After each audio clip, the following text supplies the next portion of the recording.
Hello student, आप सबका स्वागत है आपके अपने ही चैनल एकलव्य गुरुकुल में। और मेरा नाम है विशाल पटेल और हम पढ़ रहे हैं क्लास 12 फिजिक्स का चैप्टर नंबर 3 जिसका नाम है विद्युत धारा। आज जिसका लेक्चर होने वाला है 3। आज तीसरा लेक्चर है। इससे जस्ट पहले वाले लेक्चर में हमने पढ़ा था कि मुक्त इलेक्ट्रॉन मॉडल क्या होता है, उसके बारे में क्लियरली पढ़ा था। और वहाँ से हमें निकल के आया था जो इलेक्ट्रॉन है, यदि उसको हम इलेक्ट्रिक फील्ड दे दें, किसी कंडक्टर में यदि हम इलेक्ट्रिक फील्ड दे दें तो इलेक्ट्रॉन एक मध्यम वेलोसिटी से एक ही दिशा में चलने लगता है, जिसको हम कौन सा वेलोसिटी बोलते हैं, कौन सा वेग, अपवाह या अनुगमन वेग, ड्रिफ्ट वेलोसिटी, जिसका डिफिनीशन हम यहाँ पे आज लिख दिए हैं। और आज हम BD जो ड्रिफ्ट वेलोसिटी है वो क्या होता, कैसे होता है, उसका फार्मूला क्या होता है, उसका धारा से क्या रिलेशन है, इलेक्ट्रिक फील्ड से क्या रिलेशन है और उसका विभवांतर से क्या रिलेशन है, ये चीज़ हम आज देखने वाले हैं। तो चलिए स्टार्ट करते हैं। अपवाह या अनुगमन वेग, ड्रिफ्ट वेलोसिटी। देखिए सेम प्रोसेस जो हमने बताया कि चालक में उपस्थित मुक्त इलेक्ट्रॉन विद्युत क्षेत्र के प्रभाव में, मतलब एक कंडक्टर में यदि हम कंडक्टर को इलेक्ट्रिक फील्ड में रखें तो जितने भी मुक्त इलेक्ट्रॉन हैं वो क्या होते हैं, सूक्ष्म नियत औसत वेग से एक दिशा में गति करने लगते हैं। मतलब इसको यदि हम इलेक्ट्रिक फील्ड में रखते हैं, जितने भी इसमें मुक्त इलेक्ट्रॉन है वो एक ही दिशा में फ्लो करने लगते हैं। तो वो जो वेग, जिस वेग से ये फ्लो करते हैं उसको हम क्या बोलते हैं, अपवाह या अनुगमन वेग। ठीक है, जिसको हम VD से प्रदर्शित करते हैं, ड्रिफ्ट वेलोसिटी से प्रदर्शित करते हैं। तो यहाँ पे हम ये देख लेते हैं, थोड़ा इसका हम कैलकुलेशन आज करेंगे। तो देखिए हमने कहा कि एक इलेक्ट्रॉन यहाँ पे है, यहाँ से चला, दूसरा इलेक्ट्रॉन यहाँ पे है, तो यहाँ से यहाँ तक आएगा तो टकराएगा वो। हमने आपको ऑलरेडी बता दिया था कि सभी मुक्त इलेक्ट्रॉन अपने इधर उधर मोशन करते हैं। तो क्या होगा, इलेक्ट्रिक फील्ड में रखा तो यहाँ से यहाँ तक एक जगह होता है खाली, जिसको हम बोलते हैं λ1, मुक्त माध्य पथ। ठीक है, मुक्त माध्य पथ। इतना इसके बीच में वो क्या करता है, आता है और यहाँ पे ये टकराता है। यहाँ से यहाँ तक आने में, यहाँ से यहाँ तक आने में शुरुआत में इसका वेलोसिटी u1 है और बाद में v1 हो जाता है।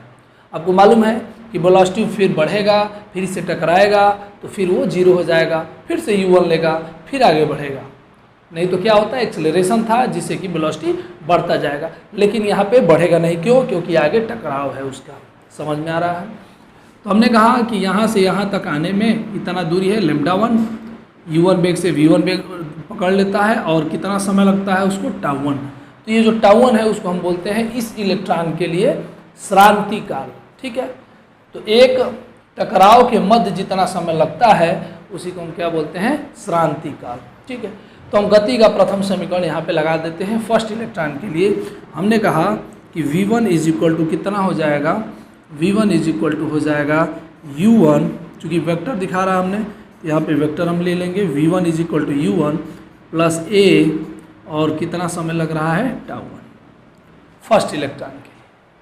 इसी प्रकार यदि हम कहें कि भाई और भी इलेक्ट्रॉन होंगे, दूसरे इलेक्ट्रॉन होंगे, तो v2 यहाँ पे मैं लिख देता हूँ इसी प्रकार, क्योंकि भाई मुक्त इलेक्ट्रॉन है तो अनेक होंगे। तो v2 is equal to u2 plus a and यहाँ पे τ2, भाई उसका अलग समय लगेगा। इसी प्रकार v3 is equal to u3 plus a τ3। कई इलेक्ट्रॉन है तो हमने कहा कि भाई n इलेक्ट्रॉन है इसमें, तो vn is equal to un plus a τn। ठीक है जी, ये लगते हैं। अब हमने जो ड्रिफ्ट वेलोसिटी है वो होता क्या है, सभी इलेक्ट्रॉनों का औसत वेग होता है, सभी इलेक्ट्रॉनों का औसत वेग। तो औसत कैसे निकालते हैं, आइए निकाल लेते हैं यहाँ पे कि VD इज इक्वल टू, हमने अभी अभी पढ़ा कि v1 plus v2 plus v3 plus dot dot vn अपान में n। औसत यही होता है, टोटल वेलोसिटी बटा में n। वैल्यू रख देंगे यहाँ पे u1 plus a τ1, u2 plus a τ2, u3 ऐसे चलता जाएगा, लास्ट में un प्लस a τn, और टोटल का बटा। ठीक है, यहाँ से आप देखें तो अलग अलग कर सकते हैं, u1 u2 un वाला जो वैल्यू है इसको हम अलग कर लेंगे। तो यहाँ हो जाएगा u1 plus u2 plus U3 plus dot dot UN बटा में n प्लस A हर जगह से कॉमन, इसमें भी A, इसमें भी A, इसमें भी A, tau 1 plus tau 2 dot dot tau n बटा में, ये हम लिख सकते हैं। ठीक है, आगे हम देख लेते हैं।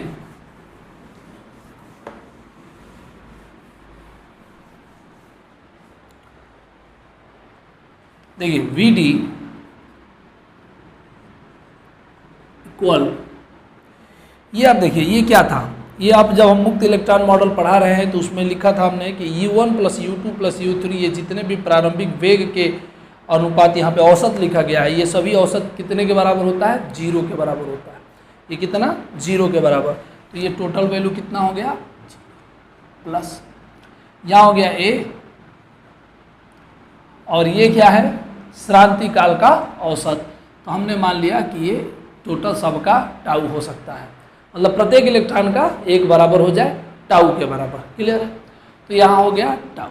एवरेज भी लिख सकते हो, टाउ एवरेज या टाउ, यहाँ पे आप लिख सकते हो tau average is equal to, हमने क्या मान लिया है? टाउ, तो यहाँ पे टाउ हमने रख दिया।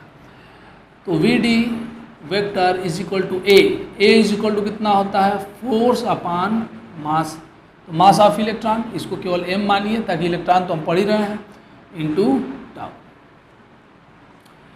F बराबर क्या होता है? F बराबर क्या होता है बाबू? VD E कैपिटल E होता है, वेक्टर लगाया m टाउ, लेकिन इसके यहाँ पे माइनस होना चाहिए। माइनस क्यों होना चाहिए? क्योंकि जब हम वेक्टर दिखाएंगे तो आप देख रहे हैं कि किसी भी कंडक्टर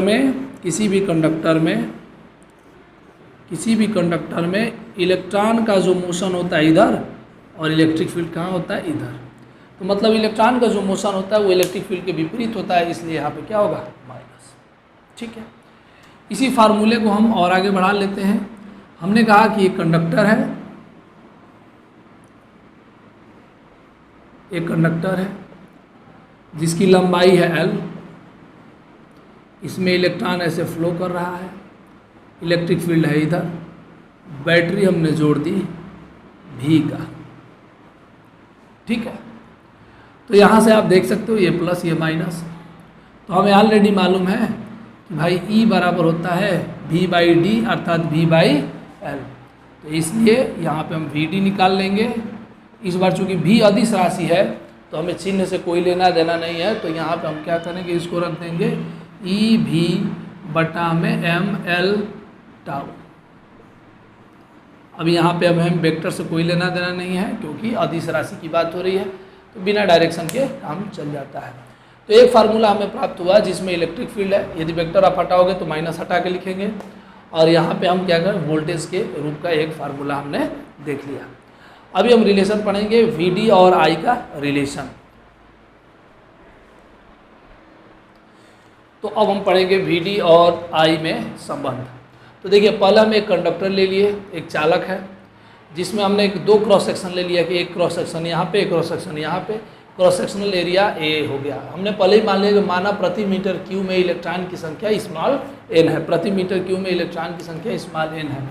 अब हम ये कहते हैं कि यहाँ पे एक इलेक्ट्रॉन का जो गुच्छा है, जो कई इलेक्ट्रॉन है जो एक को पार करेंगे, एक को पार किया तो यहाँ पहुँचेंगे, फिर इसके पीछे जो इलेक्ट्रॉन होंगे वो कहीं आके फिर इसके पीछे लग जाएंगे, फिर इसके जस्ट पीछे जो इलेक्ट्रॉन है कहीं आके इसके पीछे लग जाएंगे। ये कितने इलेक्ट्रॉन पास करेंगे? जितने इसमें इलेक्ट्रॉन आके रुके हुए हैं वही तो पास किए हैं। एक वाले क्रॉस सेक्शन से यहाँ से अनुप्रस्थ काटी का जो एरिया है, ये जो एरिया है, यहाँ से कितने इलेक्ट्रॉन पास हुए हैं? जो यहाँ पे आके रुके हुए हैं, तो यही इलेक्ट्रॉन ये पास किए हैं। तो ये कितने इलेक्ट्रॉन हैं? तो ये हम यहाँ पे लिख लेंगे। हम लिखेंगे कि अनुप्रस्थ काट 1 से क्रॉस किए हुए इलेक्ट्रॉनों की संख्या हमें निकालना है कैपिटल N है, कैपिटल N है। हमने इलेक्ट्रॉनों की संख्या कैपिटल N निकाली। अब यही हमको मालूम है कि जो N है ये इतने में जितने इलेक्ट्रॉन भरे हुए हैं, तो ये कितने इलेक्ट्रॉन भरे होंगे, जितना इसका आयतन होगा, है कि नहीं, जितना इसका आयतन होगा। तो हमने कहा कि यहाँ से यहाँ तक ये जो इलेक्ट्रॉन है स्मॉल d दूरी पर आके रुके हुए हैं, और यहाँ से यहाँ तक आने में उसे dt समय लगता है। कितना समय लगता है? हमने कहा कि माना 1 से 2 तक जाने में इलेक्ट्रॉनों को लगा समय कितना dt है, ये हमने मान लिया। ठीक है, तो अब ये बताइए, दूरी दिया है, ये समय दिया है, हमें चाल ऑलरेडी मालूम है, तो यहाँ से हम d निकाल सकते हैं क्या? तो d बराबर कितना हो जाएगा? यहाँ से हम d बराबर निकाल सकते हैं, दूरी बराबर चाल गुणे समय। चाल कितना होता है इलेक्ट्रॉन का? vd, और समय कितना लगा? dt। तो ये दूरी हमें मिल गया। तो ये कितने टोटल इलेक्ट्रॉन होंगे? जितना इसका आयतन होगा, है कि नहीं। तो 1 मीटर क्यूब में, ये तो पूरा मीटर क्यूब में, तो यहाँ का आयतन हम ले लेते हैं। क्रॉस सेक्शनल एरिया 1 से लेकर 2 के बीच का आयतन हमने कहा कि v है, तो V12 इज इक्वल टू कितना होगा? Area into distance a into D. A कितना? a हो गया vd इंटू dt। साफ साफ समझ में आ रहा होगा आपको। या हमें ये दूरी निकाल लिया, ये जितनी लंबाई है, तो लंबाई हमें निकालने के लिए, और ये वेग गुणे समय, यहाँ से यहाँ तक जितना समय लगा, और ये आयतन हमें निकालना था, तो लंबाई गुणे एरिया, यही तो आयतन होता है। वैल्यू यहाँ पे डी का हमने रख दिया, तो टोटल आयतन निकल गया कि भाई इसका आयतन इतना है। समझ में आ रहा होगा आपको। तो आयतन निकल गया। अब आयतन में 1 मीटर क्यूब में हमें मालूम है कितने इलेक्ट्रॉन है? n इलेक्ट्रॉन है। 1 मीटर क्यूब में कितने इलेक्ट्रॉन है? n इलेक्ट्रॉन है। तो इतने मीटर क्यूब में कितने इलेक्ट्रॉन होंगे? तो n से गुणा। अतः कैपिटल N बराबर कितना हो जाएगा? n इंटू V12 होगा ना। 1 मीटर क्यूब में n इलेक्ट्रॉन है, तो 2 मीटर में 2n, 3 मीटर में 3n, 4 मीटर में 4n, तो V12 मीटर में तो V12 इंटू n। ठीक है, तो यहाँ पे n a v d into dt, ये क्या है? Number of total electron. अब हम कहें कि ये तो इलेक्ट्रॉनों की संख्या है, आवेश की तरह पास हुआ, इलेक्ट्रॉन कितना चार्ज लेके जा रहे हैं, तो हमने कहा कि अतः dq बराबर, भाई आवेश कितना हुआ? dq। तो dq आवेश लेकर जा रहे हैं, तो q बराबर कितना होता है? n into E, number of electron अर्थात n, और इंटू चार्ज e। ठीक है, तो यहाँ से n हो गया n a v d into D T into. समझ में आ रहा है? ठीक है, यहाँ पे देख लेते हैं बचा हुआ रिलेशन हमें देखना है। dt को हम इधर लेकर आएंगे, dt को हम इधर लेकर आएंगे, तो dq upon dt is equal to, इधर कितना बचा? vd e n a, vd into e into n a. इसको हम लोग याद रखने के लिए क्या करते हैं? वीना बोल देते हैं, वीना। ठीक है, तो dq बटा dt है क्या? I बराबर v d e n a. ठीक है, तो ये रिलेशन वी डी और I के बीच का है। यदि आप चाहें तो ऐसे भी लिख सकते हैं, जो कि बुक में दिया है, v d is equal to I बटा में ई एन ए। ठीक है, तो आज हमने पढ़ा अनुगमन वेग का पूरा डिटेल, कि भाई अनुगमन वेग क्या होता है। ये लगभग 10⁻⁻⁴ मीटर सेकेंड के बराबर होता है, ये बात आपको ऑलरेडी मालूम है। तो हमने अनुगमन वेग के बारे में पढ़ा, अनुगमन वेग का फार्मूला पढ़ा। अनुगमन वेग का फार्मूला किस रूप में पढ़ा हमने? इलेक्ट्रिक फील्ड के रूप का। फिर अनुगमन वेग का फार्मूला हमने वोल्टेज का रूप का पढ़ा, और लास्ट में हम वी और I के बीच का रिलेशन यहाँ पे हम समझ चुके हैं। अगले लेक्चर में मिलते हैं। धन्यवाद।